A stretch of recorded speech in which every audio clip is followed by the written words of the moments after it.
Setting limit. Is it selfish or you just had enough? Now, if you feel like being taken for granted or normal na lang nakasama ka nila, hindi ka nila hinahanap or kinakamusta man lang, it's actually your fault, not theirs. Sanay lang sila na lagi kang available. Ate, kahit pagod ka na, sige lang, oo ka lang na oo. Kasi gusto mong tumulong eh. Ayaw mong meron kang ma-miss out. Kasi you love them and there's nothing wrong with that. Pero eventually, matututo ka na mag-wait muna or di muna ngayon. Then, they'll say things like, pre, nagbago ka na. Masisiraan ka na sa ibang tao. Ikaw pa yung mali.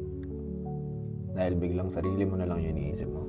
And I think you have to be okay with that. Maybe they're not the right people for you.